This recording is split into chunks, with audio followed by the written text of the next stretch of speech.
আসসালামু আলাইকুম সম্মানিত ভাই বোনেরা, কেমন আছেন সবাই? আশা করি সবাই ভালো আছেন। আলহামদুলিল্লাহ, আমি আপনাদের দোয়ায় আল্লাহর অশেষ রহমতে ভালো আছি, দেন সুস্থ আছি। লাকি আপ্পি কুকিং চ্যানেল থেকে সবাইকে স্বাগতম। আজকে নিয়ে আসলাম আপনাদের জন্য সুন্দর দারুণ একটা রেসিপি। এটা হচ্ছে ফুলকপি দিয়ে পাকোড়া। এই পাকোড়াটা যে এত মজার হয়েছিল আমি কখনো ভাবতেও পারিনি যে এটা এত মজার একটা রেসিপি। তো আমি কখনো বানাইনি, তবে ইউটিউব থেকে দেখে বানানো আমার। তবে এটা যে এত মজার আসলে আমি জানি না, তবে না খেলে বুঝতেই পারবেন না এটা কত মজার। এই শীতকালীন সবজি অনেকেই খান না এই ফুলকপিটা, তো এইভাবে বানিয়ে খেয়ে দেখবেন, ইনশাল্লাহ দেখবেন অনেক ভালো লাগবে আর ফুলকপি কিনতে ইচ্ছা করবে। চলুন চলে যাই পাকোড়াটা বানাতে। এখানে আমি একটি ফুলকপি নিয়েছি, ধুয়ে নিয়েছি, দেখিয়ে দিলাম।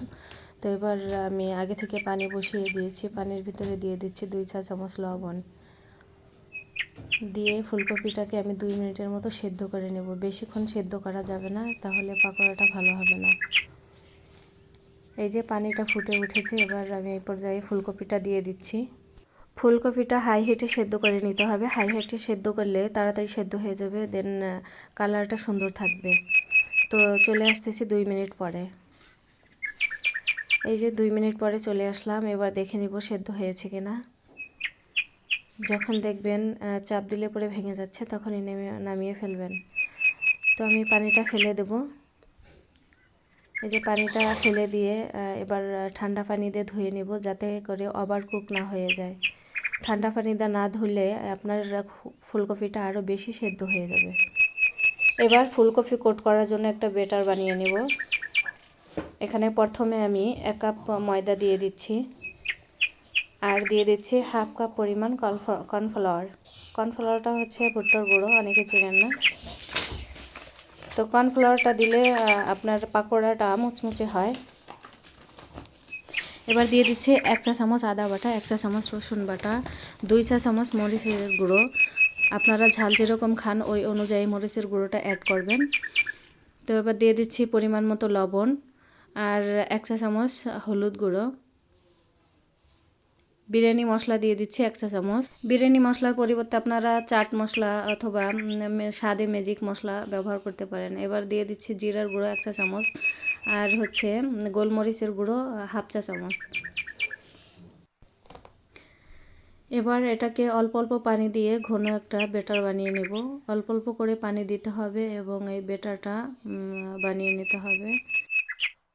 একবারে অনেক পানি দিতে যাবেন না, তাহলে ব্যাটারটা পাতলা হয়ে যাবে। এই যে এরকম হবে, দেখে বুঝে নেবেন আমি কীরকম করে নিয়েছি। এবার এই পর্যায়ে দিয়ে দিচ্ছি সরিষার তেল। আপনারা অবশ্যই সয়াবিন তেল দেবেন, আমরা সয়াবিন তেল খাই না, সরিষার তেল খাই, তাই সরিষার তেল দিয়ে দিচ্ছি।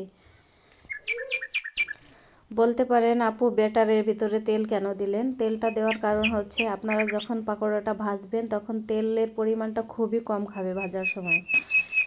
দোকানের যে চপগুলো আমরা কিনে খাই, ওই চপওয়ালা ভাইয়ারাও এরকম তেল দিয়ে নেয়। এবার আমি ফুলকপিগুলো কোট করে নিব। এখানে আমি 3 ধরনের পাকোড়া বানাবো, আর 3 ধরনের পাকোড়ার ভিতর কোনটা সবচেয়ে বেশি টেস্ট হয়েছে এটা আমি ভিডিওর শেষে বলে দেব। তো কিছুটা আমি এইভাবে কোট করে নিচ্ছি। তো এবার চলে যাচ্ছে চুলোয়। এখানে আমি সরষের তেল দিয়ে দিচ্ছি, তবে আপনারা সরষের তেল দিবেন না। আমার সরষের তেল আছে তাই দিয়েছি, সয়াবিন তেল ছিল না। তো সরষের তেল দেওয়ার কারণে এইভাবে ফেনা ভেসে উঠেছে, এখানে আমার ভাজতে খুবই সমস্যা হয়েছে। তবে সয়াবিন তেল দিলে এটা টেস্টের গুণাগুণ অনেক গুণ বেড়ে যাবে। সরষের তেল দিবেন না আপনারা। তো তারপরেও আমি সরষের তেল দিয়ে ভেজে নিয়েছি, আলহামদুলিল্লাহ অনেক মজা হয়েছিল। এই তো এক আইটেমের পাকোড়া ভাজা হয়ে গেল। এবার আমি অন্য এক ধরনের পাকোড়া ভেজে নেব। তো এবার আমি এই ব্যাটারের ভিতরে কোট করে নিচ্ছি। কোট করে নেওয়ার পরে আমি ওখানে বিস্কিটের গুঁড়ো, টোস্ট বিস্কিটের গুঁড়ো করে নিয়েছি, ওটা দিয়ে আমি কোট করে নিচ্ছি। টোস্ট বিস্কিটের গুঁড়ো দিয়ে কোট করে নেওয়ার পরে আমি ডিমের ভিতরে রেখে দিচ্ছি। এখানে আমি একটা ডিম নিয়েছি।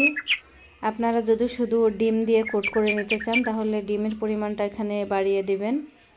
তো আমি দেখতেছি আসলে কোনটা মজা হয়, সেই জন্য আমি এখানে 3 ধরনের পাকোড়া বানিয়ে দেখলাম। তো এবার ডিমের ভিতরে এটাকে ডুবিয়ে নিলাম, ডুবিয়ে এবার তেলে ছেড়ে দিলাম। এটাকে আমি সুন্দরভাবে ভেজে নিব। আপনারা চাইলে সবগুলোই ডিমের ভিতরে কোট করে ভেজে নিতে পারেন, এটা খেতে দারুণ মজার হয়। তো একে একে আমি সবগুলি দিয়ে এভাবে ভেজে নিচ্ছি। এটাকে ধৈর্য সহকারে ভেজে নিতে হবে, প্রচুর সময় লাগে, কারণ এটাকে মুচমুচে করতে হলে মিডিয়াম টু লো আছে ধৈর্য সহকারে উল্টিয়ে পাল্টিয়ে ভালো করে ভেজে নিতে হবে। যার ধৈর্য আসে সে এই পাকোড়াটা বানিয়ে একবারে পারফেক্ট বানিয়ে নিতে পারবেন, আর যার ধৈর্য নাই সে পারবেন না, হয়তো নরম থেকে যাবে বা ভিতরে কাঁচা থেকে যাবে। তো এটা হচ্ছে লাস্ট 3 নম্বর পাকোড়াটা।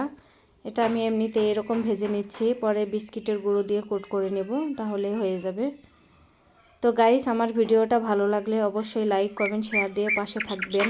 ইউটিউব চ্যানেল থেকে দেখলে চ্যানেলটা সাবস্ক্রাইব করবেন, ফেসবুক পেজ থেকে দেখলে পেজটা ফলো দিয়ে পাশে থাকবেন। আর যে আপুরা আমার এই ভিডিওগুলো দেখে সুন্দর গঠনমূলক একটা কমেন্টস করবেন এবং আমার চ্যানেলটা সাবস্ক্রাইব করে নতুন বন্ধু হয়ে পাশে থেকে যাবেন, তার কিছুক্ষণ পরেই দেখবেন যে আপনার চ্যানেলে নতুন একজন বন্ধু অ্যাড হয়ে গিয়েছে। বিশ্বাস না হলে পরীক্ষা করে দেখতে পারেন।